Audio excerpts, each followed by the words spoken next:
É isso aí, gente. O assunto é importante hoje, né? A gente vai falar aí de saúde, alimentação equilibrada. A gente sabe que é fonte de saúde e bem-estar.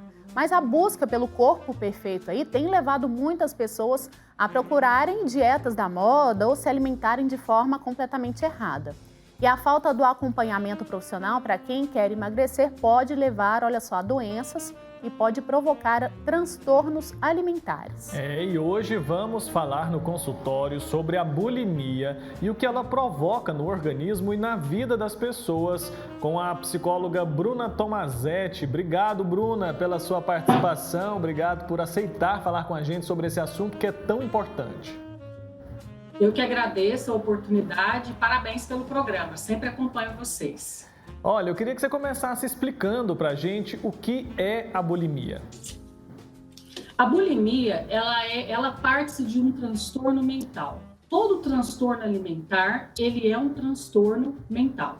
As pessoas precisam ter essa consciência. E eu costumo dizer sempre, todo problema mental é como se a pessoa tivesse um problema físico, diabetes, pressão alta, câncer. E aí as pessoas precisam buscar tratamentos específicos para tratar medicamentosamente e também com um profissional da psicologia. A bulimia, especificamente, ela vem desse desconforto, dessa desregulação alimentar. E as pessoas comem de maneira compulsiva, né? Tem essa compulsividade da comida, só que elas não querem ganhar peso. Então elas vão para laxantes, elas vão para diuréticos, outros mecanismos para que o próprio organismo não absorva os nutrientes da comida. Isso gera uma desregulação gigantesca no corpo e também psicológica. Oi, Bruna, bom dia para você. Eu queria que você explicasse para a gente o que provoca esse problema da bulimia. A causa, assim, tanto o DSM-5, né, que são as doenças que a gente diagnostica, a parte da psiquiatria, o DSM-5, CID-10, eles falam que a causa ainda é muito restrita, mas existe uma complexidade de fundo. Pode ser pressão da família, pode ser a própria pressão da imagem da pessoa, ao nível pessoal, ao nível profissional, questões genéticas também. Tem até umas pesquisas novas do IBGE que disseram que famílias muito negligentes nas suas criações, condições de vida, geram pessoas mais bulímicas.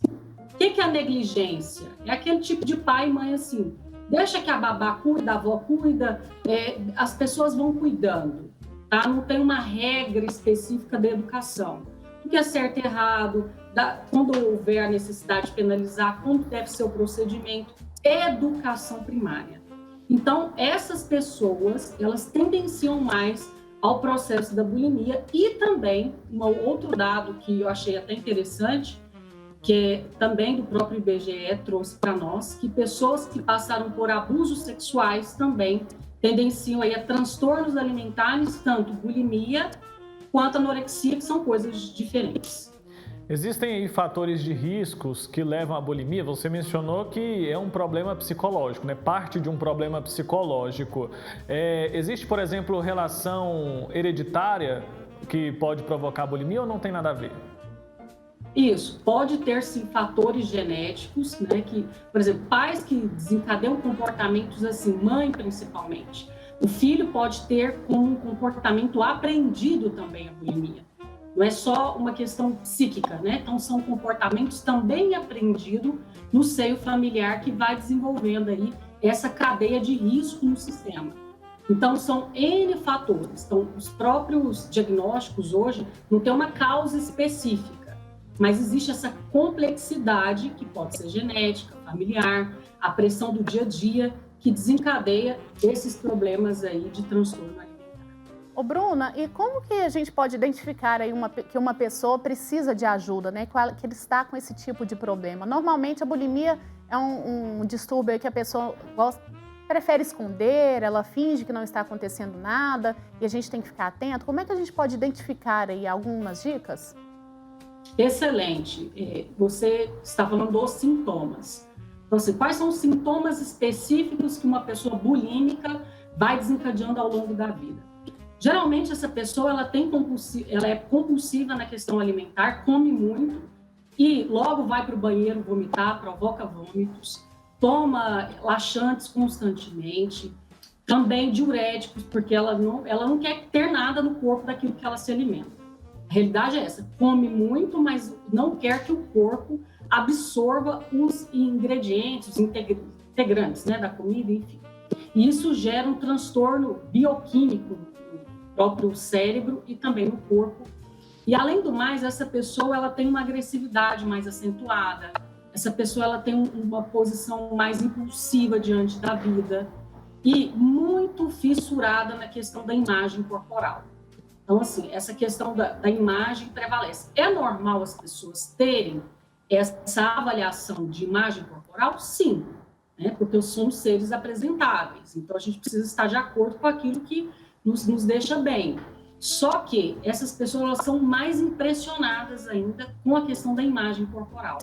Então, elas ficam buscando recursos. Isso parece, assim, em algum momento, velado. Não é nada, não. Eu só estou buscando o laxante, só estou buscando o diurético, coisas que vão diminuir aqui meu impacto alimentar. Mas isso numa rotina cotidiana, né?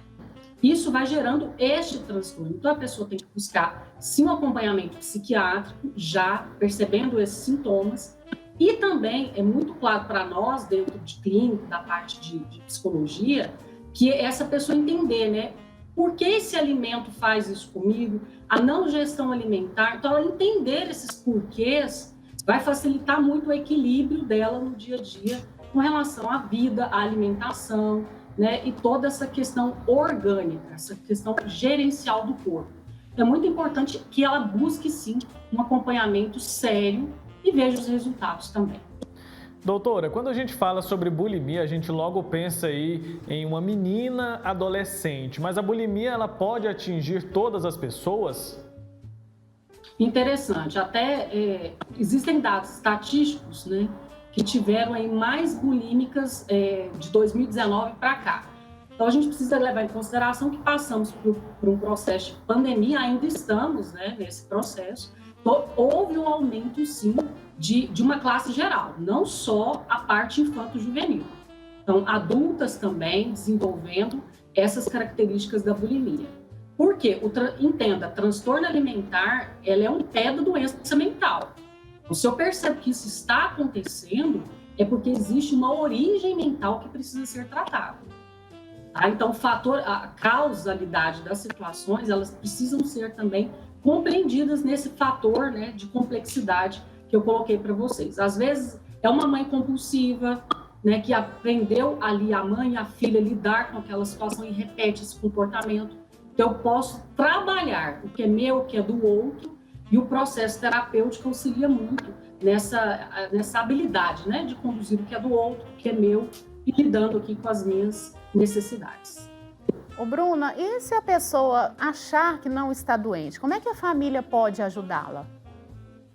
Excelente. A maioria dos casos, principalmente transtorno mental, que é a minha praia, né, minha área, geralmente as pessoas que passam por problemas mentais, é o seguinte, a família nega. Existe sim uma negligência, até por falta, que eu tenho falado muito isso na imprensa, por falta de informação e de conhecimento. Porque doença mental é algo atípico, não é algo normal. Isso está no nosso meio.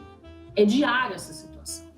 Só que por falta de conhecimento, as pessoas trazem isso como algo muito obscuro ou muito longe da sua realidade. Então, percebendo essas dicas que eu disse, por exemplo, será que eu estou muito fissurada na questão corporal? Nessa questão da imagem pelo mundo virtual, tem deixado as pessoas muito realmente tendenciosas a comportamentos assim.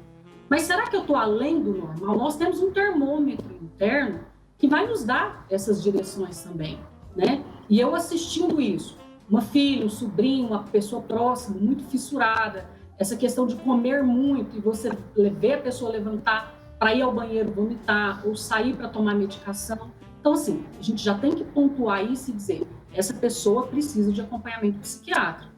Porque ao longo da vida, o impacto, o desgaste, tanto mental e fisiológico, a pessoa vai pagar o preço por isso.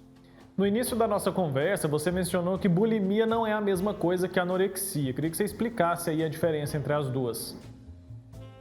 Ótimo.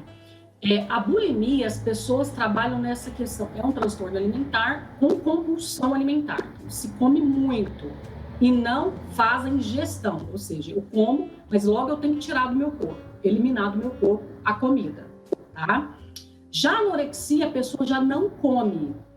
Então, eu olho para o espelho, eu tenho uma deformação. Olha, a pessoa está com uma quantidade de peso, ela vê muito mais do que aquilo. Então, a pessoa tem uma restrição alimentar muito grande. Então, a diferença é essa. Enquanto um come muito, o outro não come nada. E o impacto disso também é gigantesco no organismo. Tá, Bruna, queria que você falasse para a gente, em casos extremos, assim, o que pode acontecer, né, com a bulimia? Se caso a pessoa não perceber que tem um problema, procurar ajuda profissional ou a família também não conseguir ajudá-la, pode se tornar um problema muito grave? Pode chegar a óbito, tá? Porque não tendo nutrientes no corpo, como que irá acontecer o funcionamento? Então, assim, existe uma relação extrema, assim. Então, começar a observar, eu costumo dizer sempre que o comportamento do transtorno mental, independente do que seja, de humor, de personalidade, alimentar, ele é velado. É assim, eu não vejo, eu que tenho problema, eu não vejo, mas as pessoas falam, nossa, parece que essa pessoa está diferente, está estranha, está comendo mais do que de costume, está tomando muito remédio. Então, assim, nós ficarmos atentos às pessoas que estão próximas e vendo comportamentos atípicos como esse, levar essa pessoa a médicos específicos. Então, num caso como esse, buscar de imediato um psiquiatra, e geralmente a gente trabalha de maneira multifuncional aí. Geralmente é um psiquiatra específico, um nutricionista e um profissional da psicologia, para trazer essa capacidade de equilíbrio, né, orgânica, física e mental para este indivíduo. É muito dolorido, viu? Casos que a gente já viu, se a pessoa não buscar recurso, gera um transtorno também no seu familiar. Como que a família pode fazer para chegar e conversar com a pessoa que, na maioria das vezes, não aceita que tem um problema? Como que deve ser essa relação da família para tentar ajudar a pessoa que está com alguma disfunção, para até convencer essa pessoa a buscar uma ajuda? Ok.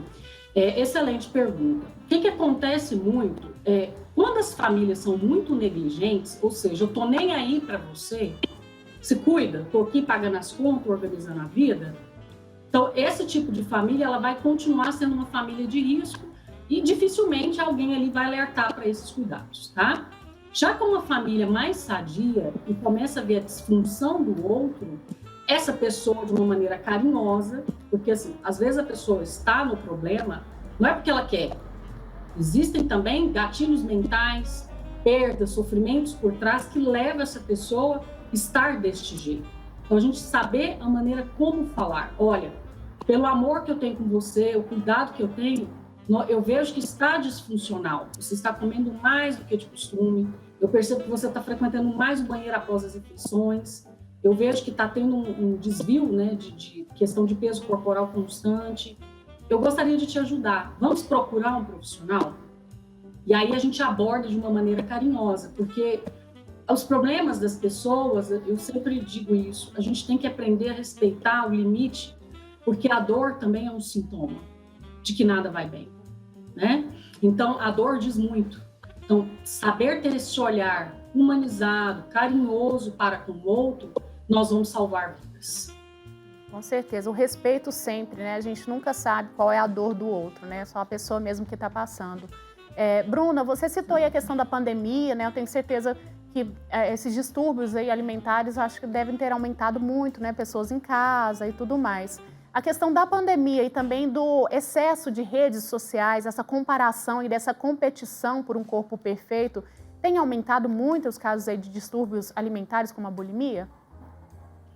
Sim, aumentou e aumentou também com comorbidades, que são doenças associadas. Por exemplo, uma pessoa bulímica, geralmente, ela também vem com um processo ansioso e depressivo junto, entende? Então, assim, houve um aumento, sim, considerável, nós sabemos disso, pessoal da saúde mental, quanto a gente tem trabalhado, é uma força-tarefa para auxiliarmos as pessoas nesse sentido de minimizar os impactos da pandemia. Assim, a segunda problema diante da pandemia que nós vamos ter fora os déficits que a gente está vendo, financeiro e tudo mais, vai ser um problemaço mental daqui para frente.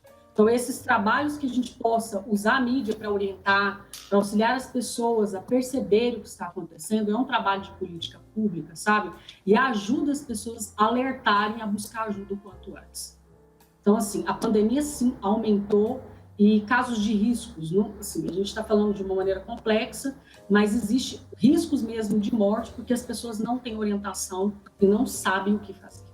Fica o alerta aí, então. Wilker, tem mais alguma dúvida por aí? Não, antes da gente encerrar, eu só queria mesmo que a Bruna deixasse aí um recado para a pessoa que está identificando, né, que está com algum tipo de disfunção alimentar, em especial, né, a bulimia. Ela já explicou aí as características dessa doença. Eu queria que você deixasse aí um recado para essas pessoas que estão nos acompanhando agora e que podem estar sofrendo aí com esse problema e não querem contar para ninguém.